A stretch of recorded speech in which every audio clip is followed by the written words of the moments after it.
Welcome to Amit classes. आज हम start करते हैं आर्हेनियस इक्वेशन। ठीक है। एक्चुअली आर्हेनियस इक्वेशन से हमको temperature dependency of the rate constant पता चलता है। That means this equation is used to explain the temperature dependency of the rate constant. Means how the rate of a reaction changes by change of temperature. ठीक है। और एक general observation ना, एक इस तरह की ऑब्जर्वेशन होती है कि रूम टेम्परेचर पर जब भी हम किसी रिएक्शन का रेट ऑब्जर्व करते हैं, टेम्परेचर डिपेंडेंसी, और हम 10 केल्विन का राइज करते हैं, तो रेट ऑफ रिएक्शन डबल या ट्रिपल होता है, जिसको हम टेम्परेचर कोफिशिएंट भी बोलते हैं। ठीक है ना। एक डेफिनेशन आती है टेम्परेचर कोफिशिएंट। टेम्परेचर कोफिशिएंट, और इसको हम डिफाइन करते हैं, it is the ratio of two different rate constants at two different temperatures. Suppose ये 25 लिया हुआ है और ये 35 लिया हुआ है। ठीक है। लिखता हूँ temperature coefficient, it is the ratio of the rate constants at two different temperatures having a difference of 10 unit. ठीक है। मान लो एक टेम्परेचर हमने लोअर वाला कौन सा लिया है, रूम टेम्परेचर, और ये इससे 10 प्लस लिया हुआ है, और इस रेशियो का जो वैल्यू आता है रूम टेम्परेचर या इस टेम्परेचर रेंज में, वो 2 से 3 के बीच में लाई करता है। ये जनरल ऑब्जर्वेशन है। ठीक है। और इस ऑब्जर्वेशन का मीनिंग क्या है, for 10 degree rise of temperature at room temperature the rate of reaction becomes double two triple, या तो डबल हो जाता है या ट्रिपल हो जाता है। तो आर्हेनियस इक्वेशन का ना यही टारगेट होता है, in order to explain this the temperature dependency of rate, this is the main target of Arrhenius equation. अब देखते हैं आर्हेनियस ने कैसे इसको डिफाइन किया हुआ है। एक्चुअली आर्हेनियस ने एक second order opposed by second order reaction लिया। इस second order opposed by second order reversible reaction दिखाते हैं। second order opposed by second order reversible reaction, rate constant for forward reaction K1 and for backward reaction K2, activation energy for forward reaction EA1 and for backward reaction EA2। ठीक है। Arrhenius ने एक reversible reaction के लिए ये सब explain किया हुआ है, second order opposed by second order के लिए। और एक्चुअली जो स्टार्ट किया वो वांट ऑफ इक्वेशन से किया। अब थर्मो में पढ़ते हैं कि इक्वेशन वांट ऑफ इक्वेशन, तो स्टार्ट करेंगे विद वांट ऑफ इक्वेशन। और वांट ऑफ इक्वेशन क्या होता है, d by D T of l N capital K miss equilibrium constant equals delta E by R T square. ठीक है। ये want Hoff equation है। इसको आगे प्रोसीड करना है आर्हेनियस इक्वेशन को देखने के लिए। ठीक है। और फिर इसको आगे सिंप्लीफाई करते हैं, D by D T L N capital K मिस क्या होता है, equilibrium constant is the ratio of forward to the backward rate constant, तो K1 बाई K2 लिख देंगे, small K1 by small K2। और delta E means EA forward reaction minus EA backward reaction upon RT square. ठीक है। As per convention आप ये fix रखेंगे, कोई भी रिएक्शन हो जब भी आपको डेल्टा ई लिखना है, that means you have to write EA forward minus EA backward. अब इसको सिंप्लीफाई करते हैं फर्दर, यहाँ लॉन प्रॉपर्टी अप्लाई करेंगे, D by D T and L N D by D T, इसको लिखेंगे L N K1 minus L N K2। ठीक है। एंड राइट हैंड साइड ये EA1 by R T square minus EA2 by R T square. ठीक है। EA2 by R T square. तो left hand side को भी आप एक्चुअली दो टर्म में ब्रेक कर लेंगे इस तरह से, लेफ्ट हैंड साइड के भी दो टर्म जनरेट कर लेंगे हम। तो D by D T L N K1 पर अलग ऑपरेट कर देंगे। ठीक है। फर्स्ट टर्म का D by D T minus D by D T second term,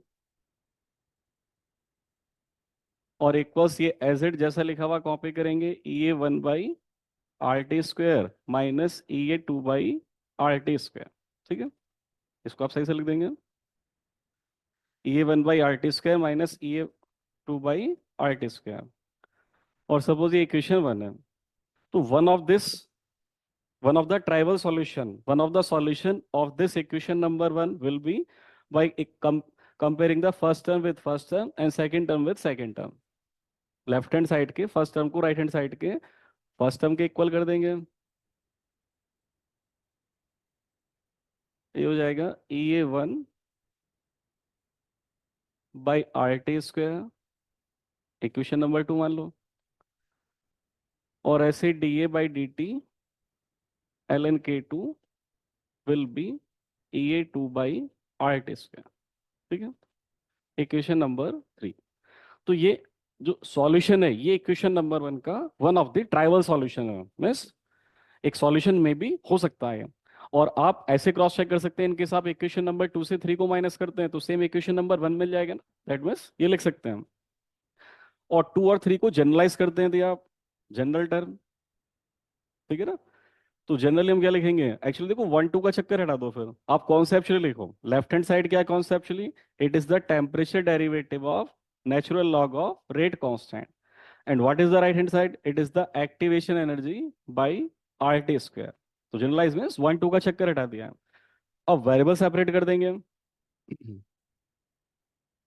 हमारा स्टेप चल रहा है D/DT ln K equals EA/RT²। Then separate the variables, we get d ln K equals EA/R and t power -2 dt। Then apply integration। ठीक है। और suppose integration without limit किया है तो हमको एक कांस्टेंट ऑफ इंटीग्रेशन भी ऐड करना होता है। तो वो जनरली सी ऐड करते हैं, पर यहाँ पर ए ऐड करेंगे, शायद आर्हेनियस के इनिशियल अल्फाबेट के अकॉर्डिंग ए, और ए के साथ में हम एल एन ए भी लिखेंगे, ठीक है ना। This whole L N A, what is this, this is the constant of integration. ठीक है ना, कांस्टेंट ऑफ इंटीग्रेशन इस तरह का सपोज कर सकते हैं, क्योंकि लेफ्ट हैंड साइड में भी आप देखो एल एन के ही वेरिएबल आएगा। अब अप्लाई करेंगे इंटीग्रेशन, तो लेफ्ट हैंड साइड का इंटीग्रेशन बताया था आपको, इंटीग्रेशन टी कैंसिल आउट हो जाएगा, बचेगा क्या, एल एन के। ये फर्स्ट लेक्चर में आपको बताया था इस तरह का इंटीग्रेशन। और ये EA/R और t⁻⁻² का इंटीग्रेशन होगा t⁻²+1/-2+1 और प्लस ये ln a। इस ln a को इधर ले आएंगे आप, लॉन वाले टर्म को एक साथ एडजस्ट करेंगे, तो ये EA/R और -1/t बचेगा राइट हैंड साइड में। आप चेक करो, -1/t। इसको हम लिख सकते हैं ln K/A, और ये हो जाएगा -EA/RT। लॉग हटाने के लिए दोनों साइड हम एक्सपोनेंशियल पावर ऑपरेट कर देते हैं, take exponential power both sides, तो ln हट जाएगा और ये क्वांटिटी ई पावर में आ जाएगी, ई पावर माइनस EA/RT। बस ए को राइट में ले जाएंगे and what we get, this is the well known Arrhenius equation. ठीक है, तो ये आर्हेनियस इक्वेशन का डेरिवेशन है, ए इक्वल्स ए e⁻⁻⁻ ठीक है। अब ये जो हमने इंटीग्रेशन किया हुआ है, ये इस इक्वेशन के बाद विदाउट लिमिट किया हुआ था। अब एक्चुअली ना क्वेश्चन के अकॉर्डिंग हमको कई बार दो टेम्परेचर देता है और टेम्परेचर डिपेंडेंसी एक्सप्लेन कराता है, तो उसके अकॉर्डिंग इक्वेशन नंबर, इसको नंबर नहीं डाला तो डाल देंगे, जैसे नंबर 3 था, इक्वेशन नंबर 4 का हम एक बार और इंटीग्रेशन करेंगे विद इन लिमिट्स, बिकॉज दो टेम्परेचर हमको इंट्रोड्यूस करने हैं एक्सप्रेशन में। अभी ये रेट कांस्टेंट वाला फॉर्मूला कब है, जब एक टेम्परेचर है, ठीक है। तो एक टेम्परेचर ये फॉर्मूला, दो टेम्परेचर तो इसी का इंटीग्रेशन करेंगे विद इन लिमिट्स, ठीक है। ये आपने कॉपी कर लिया है। अब देखो बस मैं यहीं पे करता हूँ, तो लिमिट अप्लाई करेंगे, टेम्परेचर की लिमिट T1 से T2। अब इंटीग्रेशन विद लिमिट करेंगे, इसके बाद स्टार्ट कर रहे हैं हम, इक्वेशन नंबर 5 के बाद स्टार्ट कर रहे हैं। आप यहां से लिखेंगे T1 से T2 और रेट कांस्टेंट की लिमिट स्मॉल k1 से स्मॉल k2। और ये इंटीग्रेशन का रूल है, जब इंटीग्रेशन विद लिमिट होता है तो कांस्टेंट ऑफ इंटीग्रेशन नहीं आता, ठीक है। This is the rule of integration.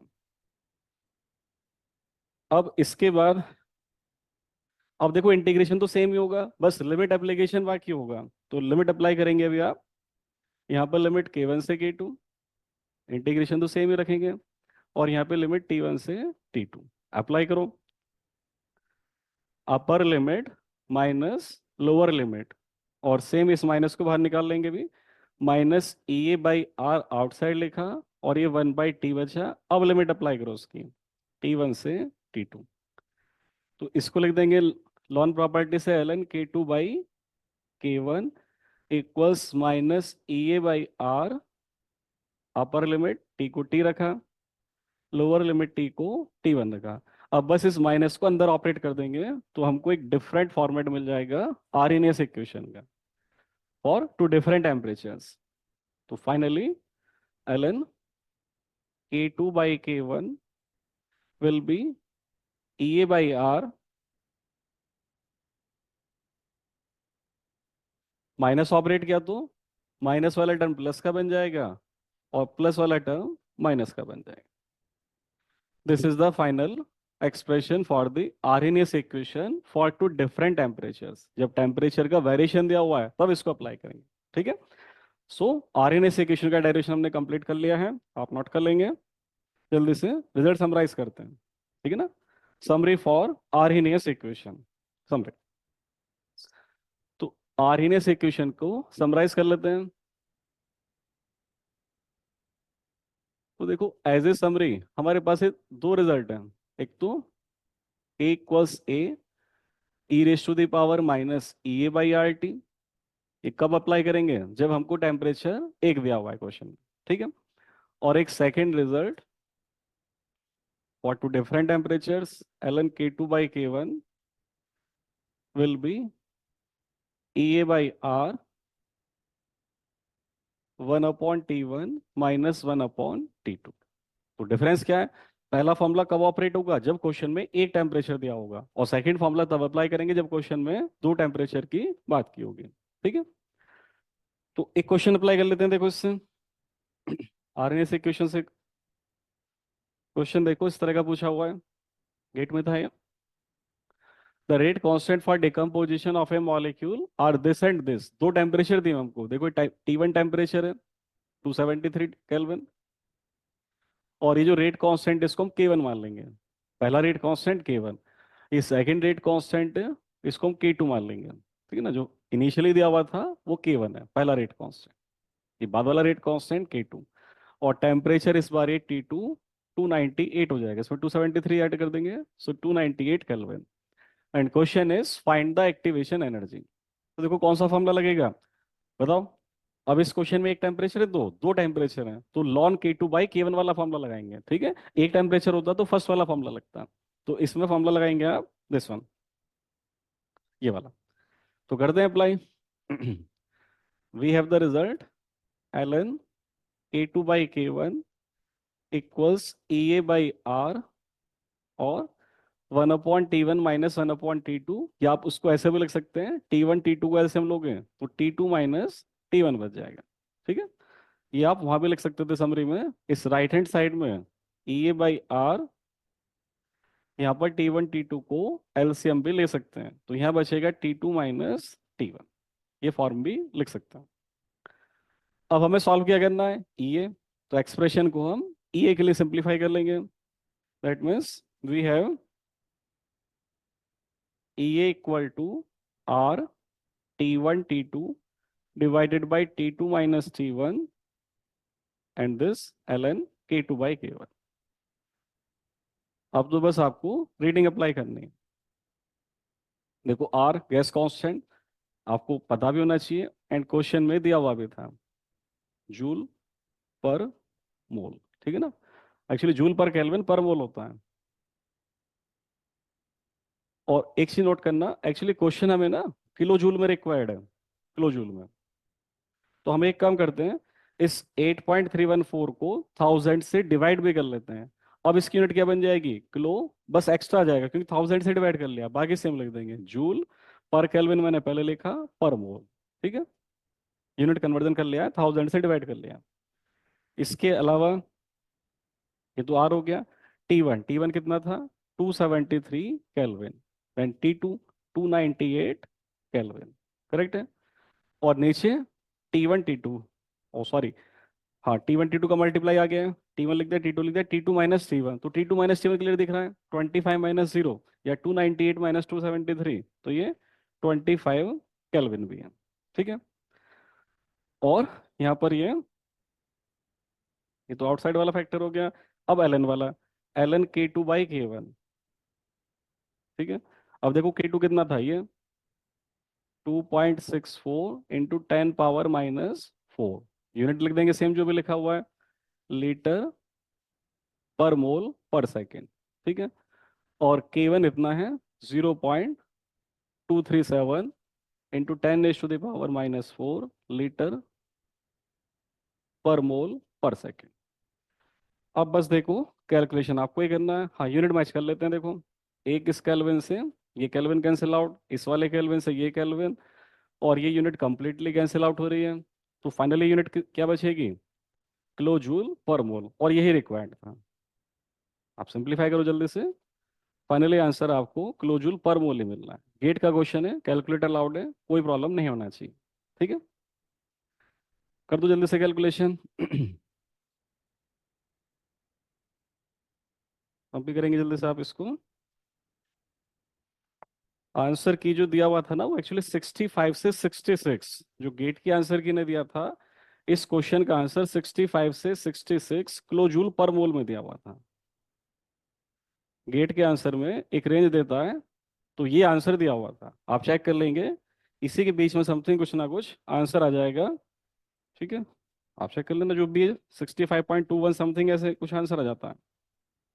65.21 kilo joule पर मोल, सॉल्व करके देखना, अराउंड इतना ही आ जाएगा। मे भी थोड़ा सा स्लाइटली डिफरेंट आ सकता है, पर इसी रेंज में आंसर आ जाएगा। ठीक है, तो ये आरएनएस इक्वेशन हमने कंप्लीट किया। Thank you very much video देखने के लिए। वीडियो अच्छी लगी तो लाइक कर देना और चैनल को सब्सक्राइब कर देना। Thank you.